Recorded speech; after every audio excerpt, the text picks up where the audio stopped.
Well, good evening, Dirtfish Rally friends. It's the end of day 2 here at the Rally of Portugal. I have to tell you, it really has been once again a tremendously dramatic and entertaining day out in the stages. Today we've gone east from the service park here in Porto, and my goodness me, challenging stages, that is for sure. John, we saw some wonderful rallying yesterday. We saw some great competition, some incredible driving. Today we've seen all of that and more, and more. It's been another incredible day out there. It really has. I'm quite jealous. I've been back here in the service park today, so I missed your little excursion and some of your adventures, but there has been huge drama today, hasn't it? I think yesterday we were surprised at how relatively calm things were in that respect, and today it was just blown wide open. Really was. Before we come on to the dramas of this morning, let's talk about our top 3 at the end of day 2. Sébastien Ogier has shown once again his absolute class.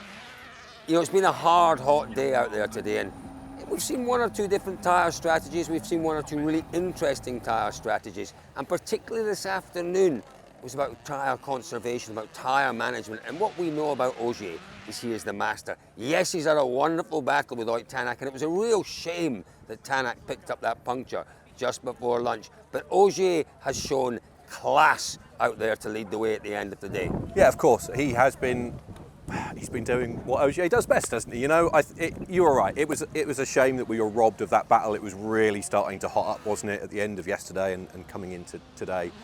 But he's done what he does best, hasn't he? He's controlled from the front. He's driving smartly, fast.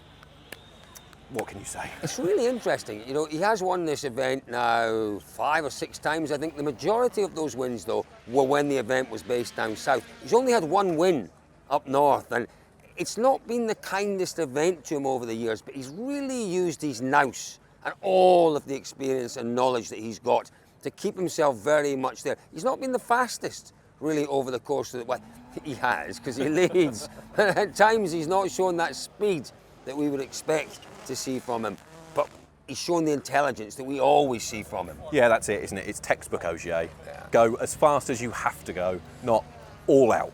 How difficult was it to manage those softs in those high temperatures? Well, we had no choice over the loop. It was the clear best option we had, and because the 2 first stages of the loop remained very sandy, and you needed maximum soft on that stage to be fast. And Amarante, was long, but actually the tires survived very well on my side. I had no issue at all, but the temperature was very high in the cockpit, to be honest, and I was really, really exhausted at the end of the stage. I really struggled and had to fight for the last kilometers. So hot in the car, and it's still quite a big fight this stage with the car, and I was clearly exhausted. Ogier might lead, but the man in second place, Ott Tanak, talked a lot yesterday about the car being difficult. We've heard that today from him, but Tanak seems to have had a different attitude this weekend, where we saw it before in the Hyundai, particularly when he won in Rally Finland all those years ago, and we saw it occasionally last year in the M Sport car. He can put things behind him and just drive through issues. We haven't always seen it, but he seems to have taken that attitude this weekend. Okay, the car might be a little bit difficult, but I'm going to push on. And he said many times, it's a real hairy ride out there, it's difficult. The car isn't reacting as a rally car should, but he's been brave, Ott Tanak, and his second place, who knows what might happen tomorrow, but his second place at the end of day 2, fully deserved. Yeah, very much so. When I spoke to him at lunchtime very briefly, he just said it doesn't matter. The issues with the car don't matter. It's about the competition, and he's pushing through, driving around the issues, and that is the mark of a really good driver, isn't it? Yeah, Tanak-Ogier battle. Goodness me, we haven't seen enough of that over recent years. It's been great to see. He's coming back, Tanak, into a... Well, there's almost... Did he ever lose his confidence? No. Did he ever lose his self-belief? No. He lost something, though, and I'm not sure what it was, whether it was focus, whether it was probably not desire, I don't know, but there was something missing for the last couple of years that's coming back. He's looking to me more like the champion that we saw in 2019. You're right, it's been a weird few years, hasn't it, since that title.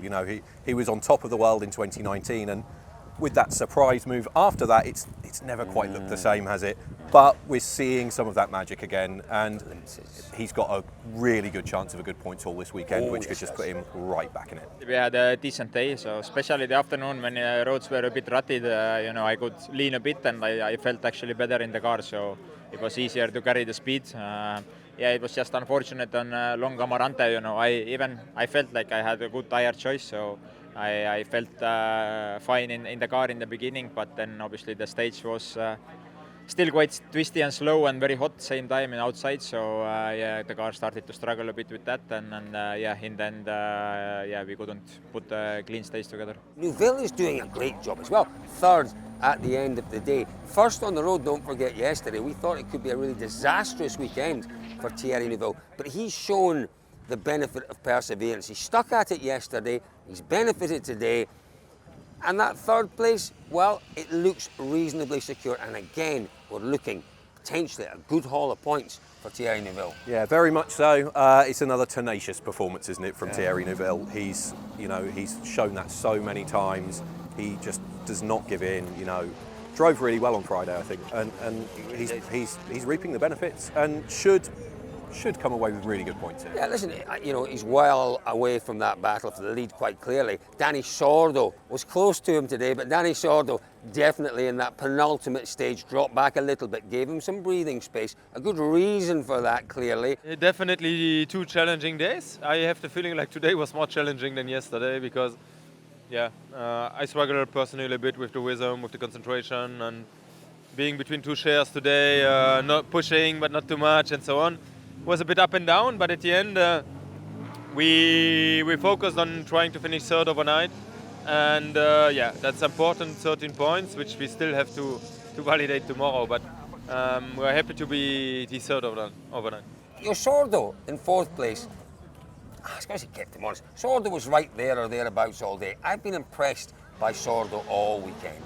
Yeah, me too. I think he's not looked that happy, has he? Every time we've spoke to him, he's talked a bit about not enjoying the stages and he's not complaining about the car in the same way that some other guys are, but not fully happy, but doing the job, isn't he? Doing the job that he keeps on doing. Yeah, and a solid day out there for our M Sport drivers. Adrian Formeau, still in a battle potentially with Danny Sordo. Gregoire Munster, once again, making the most of the opportunity, getting through every stage of the day. What about Elfyn Evans? Well, do you know what? Hasn't been the greatest of days for him. The spin early on in the day kind of set the tone for the rest of the day. It's been a struggle, still not finding the sweet spot in his Toyota Yaris. But, John, we hinted at dramas. There are, certainly a couple of top drivers who we haven't mentioned yet, and we haven't mentioned them for good reason. They haven't made it to the end of the day. Let's talk first up about Kalle Rovanperä. Stunning through the opening stage, half a second a kilometre quicker than anyone. Into the second stage of the morning, again looking good, but maybe a third of the way through, lost his focus, lost his concentration, started, it's a strange explanation he's given. He said, I knew that section of the stage, maybe I got a little bit distracted by the shadows, maybe not listening as he should have been to the pace notes. He was way too quick in that corner, went off, end of his rally. Goodness me, Kalle Rovanperä making mistakes this year. Yeah, it was a surprise. I think the explanation about the sun just doesn't seem quite right somehow, does it? These guys should be used to that. I know, they're not robots, are they? It can happen. But yeah, not what we would have expected. I think we all thought from that position he could close it out, but game over. Well, we were looking forward to that battle between Ogier and Rovanperä. It deprived us of that battle, and for me that was enormously disappointing. It's a funny one this year. He made that mistake in Sweden, he's made the mistake here. He hinted, I asked him about the lack of seat time. Was that the reason that he's making these uncharacteristic mistakes? He said, well, no, it's maybe not that, but there are maybe other things contributing.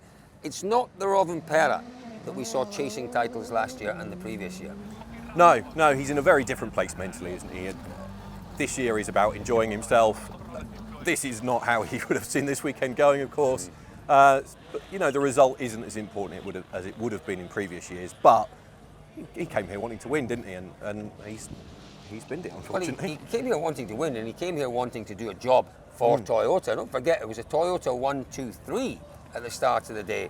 it's a Toyota leading at the end of day 2, but it's then Tanak in a Hyundai, it's then Neuville in a Hyundai, you know, and then Sordo. So, you know, the situation and the balance of power has changed during the course of the day. I think that Rovanperä will be enormously disappointed. It was a silly mistake, a really silly mistake from him. Now, the other Toyota driver that we haven't mentioned, Katsuta. A great day from him yesterday, looking good again through the opening couple of stages. 37 and a bit kilometres of Amarante, couldn't get through, made a mistake. Yeah, that surprised me a lot, to be honest. I spoke to him when he got back to the service park earlier today, and what surprised me the most is that after all of the talk from the Toyota drivers yesterday about not being comfortable in the car and, you know, the handling, balance and things not being right, he told me this morning that he was really comfortable in the car and feeling really, really good, and just made a mistake. He held his hands up. It was his mistake. I think what happens, and we saw it yesterday, we expected more drama, it didn't happen. All 4 of the Toyota drivers not comfortable with the cars. More or less the same with the Hyundai drivers. You give yourself margin, you don't push. And that is why yesterday, you know, we saw some brilliant competition, some tight competition. I wouldn't go as far as saying it was safe driving yesterday, but no one was prepared to commit their car to the max yesterday, because really none of our top drivers felt comfortable, as you rightly say. They've come out this morning, oh, yeah, hey, I'm off to fill my boots, this car feels great.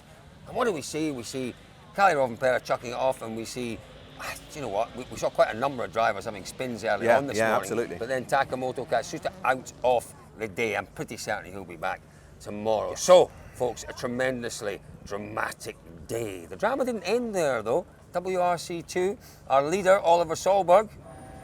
You got 2 for the price of 1 there, didn't you? Incredible. So obviously we had Kalle go off the road, and the very next car was Oliver Solberg, got distracted, and that was that. You know, hit a bank, flipped the car, game over. Big old roll, wasn't it? It was a big old roll, yeah. John, do you want to just point to that wee button above your head? Point to that. No, give it a good old point. Give it a good old point. There we go. That's the one up there. Take a little look at that video, folks. That is our interview with Kalle Rovanperä and with Oliver Solberg at the site of those crashes this morning. What does that mean in WRC2? Well, it means potentially we go into the final day with a 3-way battle for the lead. Jan Solens, Josh McAleen, and Johan Rosell all will go out tomorrow morning thinking, if it goes my way, this one could be mine. Yeah, great. And we've got 3 different cars, is it? A Toyota, a Skoda and a Citroen. Great to see the Citroen on gravel doing well. It is. That's the surprise of the weekend, I'd say. They've made some big strides forward with that. Yeah, for sure. They were talking about it in the run-up to the event, doing lots of work on that car.